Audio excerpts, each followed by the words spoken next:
원리통계 버전2 이원우입니다. 오늘부터는 마지막 장으로 회귀 분석을 다루려고 합니다. 회귀 분석은 물론 기본적인 것들은 전부 할 거고요. 좀 어려운 부분까지 포함될 겁니다. 마치 분산 분석에서 기본적인 개념 이외에 응용적인 좀 어려운 부분을 다루었던 것처럼 회귀 분석에서도 보통 기초 통계학 책에는 교재에는 나오지 않는 부분까지 좀 다뤄서 현업에서 실무적으로 여러분들이 활용할 수 있게끔 해보려고 합니다. 자, 시작을 해볼까요? 오늘은 회계 분석의 소개에 해당되는 부분이니까요. 간단하고 쉽습니다. 회계 분석은 분산 분석만큼이나 기본적인 통계 분석 기법이다. 그러니까 우리가 그냥 통계학 책에서 배우는 분석 기법은 분류된 자료를 가지고 한번 했었죠. 적합성 검정, 적합도 검정, 독립성 검정, 동질성 검정 이런 것들을 했고요. 그 다음으로 분산 분석이라는 것을 다뤘고 이제 회귀 분석을 다룰 차례가 된 겁니다. 회귀 분석은 변수 y, 우리가 다루는 자료는 변수 y야. 어떤 값들을 갖는 거란 말이죠. 그러니까 말하자면 확률 변수죠. 변수가 다른 어떤 변수의 영향에 의하여 서로 다른 값을 갖게 될 때 y값이 다른데 다른 변수의 영향을 받아서 y값이 다른 값이 되는 이런 그 관계를 한번 찾아보자라는 거예요. 어떤 관계인지 구체적으로 찾아보자는 것이다. 확률 변수 y는 이 소개했었죠. y라는 거는 확률 변수라는 것은 y의 평균에다가 오차를 더한 것으로 분해시킬 수 있다. 오차가 변수야. 평균은 어떤 값이죠. 모르는 값이지만 어떤 값이야. 그래서 오차 값이 크고 작고 마이너스 값, 플러스 값을 갖기 때문에 y 값이 여러 가지 값을 갖는다라고 생각하자는 겁니다. y의 평균을 다른 변수 x로 나타내 보자는 겁니다. 예를 들면 성인이야. 어릴 때는 계속 키가 자라니까 성인 아들의 키 y는 성인 아들의 키도 사람마다 다르죠. 같을 수도 있어요. 은 그 평균과 오차의 합으로 표시할 수 있다라는 이야기죠. 그런데 아들의 키의 평균을 아들 키의 평균, 이거 EY를 다른 변수, 즉 아버지의 키를 X라고 보자고요. X로 나타내 보자는 게 회귀 분석입니다. 조금 더 나가보죠. 자, 아들의 키 Y는 Y의 기대값, 평균 더하기 오차로 표현되는데 요 EY, 아들 키의 평균을 베타 0 더하기 베타 1 X, X는 아버지의 키입니다. 이렇게 나타내 보자는 거야. 딴 건 다 똑같죠. 그렇죠? 역시 오차에 대한 가정은 정규 곱하고 평균은 0이고 어떤 분산값을 갖는다로 나타내 보자는 거예요. 요거를 단순 선형이라는 거는 직선이에요. 그렇죠? 회귀 모형이라고 부른다. 그리고 y를 반응이라고 불러요. 리스폰스. 반응 변수라고 불러도 틀렸다고는 할 수 없습니다. x를 설명 변수라고 합니다. 왜 설명 변수야?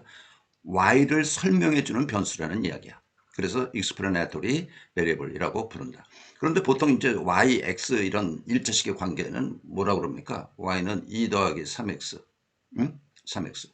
그럼 x는 독립변수, y는 종속변수 이렇게 부르죠. 원칙적으로 회귀 분석에서는 독립변수, 종속변수라고 부르지 않고 y를 반응 또는 반응변수, x를 설명변수라고 부릅니다.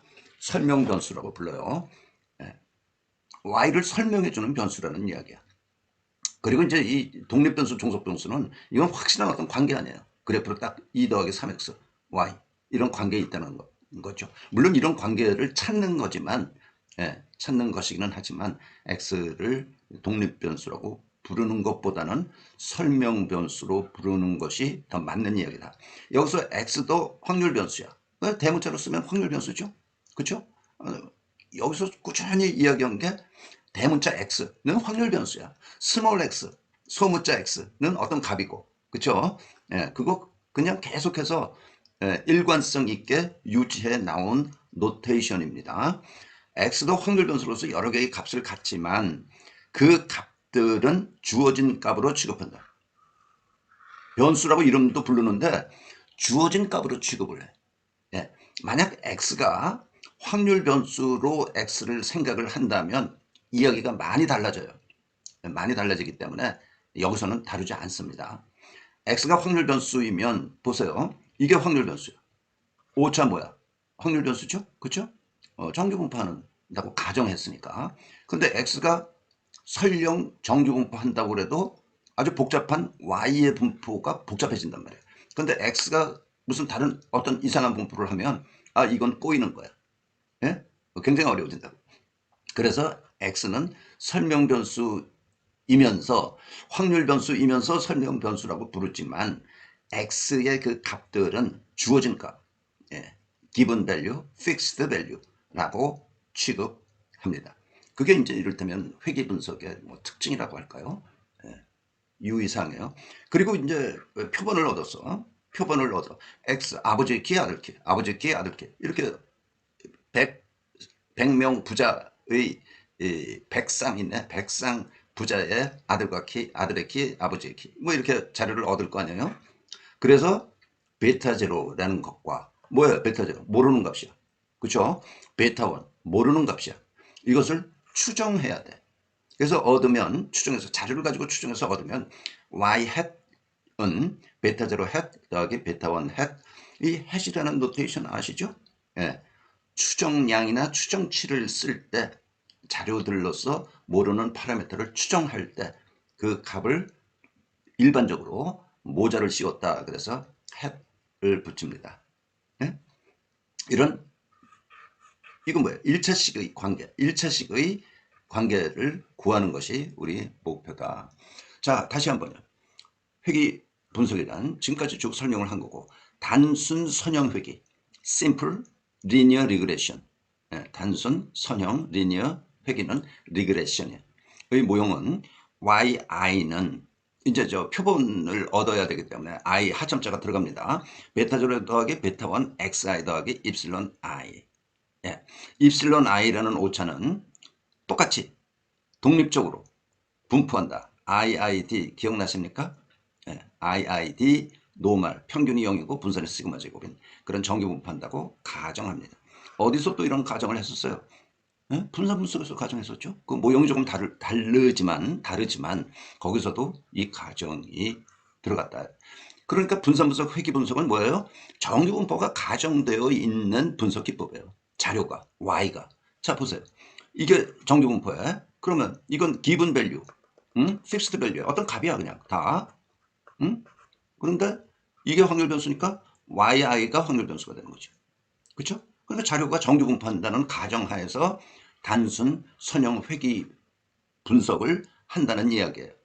오차에 대한 가정, 이 가정은 바로 뭡니까? 이게 평균이 뭐야? 0. 그러니까 yi의 평균은 베타 제로 더하기 베타 1 xi이고, 그쵸? 이거의 분산이 시그마 제곱이야. 이건 어떤 주어진 값이야. 그러니까 yi의 분산도 시그마 제곱이지. 이게 정규 분포야? 그러면 오차가 정규 분포야? 그러면 이건 정규 분포하는 데다가 어떤 값을 더한 거니까 그 결과 yi도 정규 분포한다는 그런 이야기예요. 이 오차에 대한 가정이 그대로 y에 대한 가정으로 바꾸어 쓴 거에 지나지 않습니다. 이해가 됐습니까? 예. 이런 기본적인 단순 선형 회귀 모형을 여러분들이 꼭 이해를 하고 여기서부터 이제 풀어나가는 거니까 회귀 분석이라는 거를. 자, 여기에 이제 잠깐 써 있는데 넘어갔어요. 아버지의 키가 아들의 키에 영향을 미친다. 거의 뭐 확실한 이야기입니다. 근데 어머니의 키는 맞아. 어머니의 키도 아들 키에 영향을 미칠 수 있겠네. 그러면 어머니의 키도 뭐로? 설명 변수로 사용할 수 있겠다 이거지. 그럼 설명 변수가 몇 개예요? 두 개가 되는 거야. 아버지의 키, 어머니의 키. 그죠? 그래서 그런 경우는 이제 설명 변수가 두 개 이상일 경우에는 멀티플 리그레션, 다중 회귀 모형 이렇게 부르는 겁니다. 여기서는 하나이기 때문에 단순 선형 회귀 모형 심플, 그리고 1차식이기 때문에 리니어 모형이라고 그렇게 부른 거예요. 자, 이제 모형에 대한 이해를 끝냈으면 추정을 해야죠.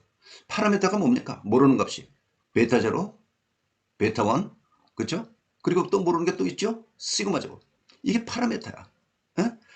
n 크기의 표본을 얻어서 파라미터들 베타 제로, 베타 원, 시그마 제곱을 우리는 추정해야 됩니다. 표본으로 추정하는 거죠. 표본은 물론 짝으로 된 자료이다. x1, y1, 아버지 키, 아들 키, 첫 번째 세대. 두 번째 세대, x2, y2, xn, yn으로 자료를 얻게 돼. 그거 이제 표로 정리해 놓으면 y1, x1, y2, x2, yn, xn 이러는 요 자료를 얻게 되고, n개의 자료를 통해서 기울기, 베타 1은 기울기고 베타 제로는 절편이야. 그렇죠? 기울기와 절편을 추정해야 되겠구나. 그런데 이제 나중에도 또 설명을 하겠습니다만은 여기 기울기, 베타 1이 중요한 거야.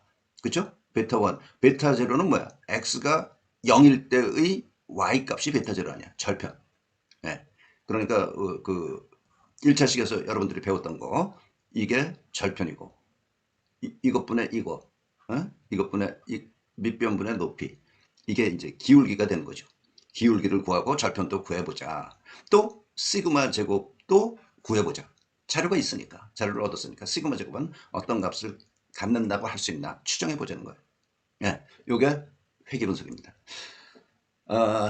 물론 이제 저는 처음 통계학을 배우는 분들을 대상으로 강의를 하기 때문에 첫 단추를 잘 꿰어야 되죠. 그래서 차분차분 회귀분석 모형이라는 것이, 회귀분석이라는 것이 무엇인지 아주 기본적인 설명을 오늘 했습니다. 자, 수고하셨습니다.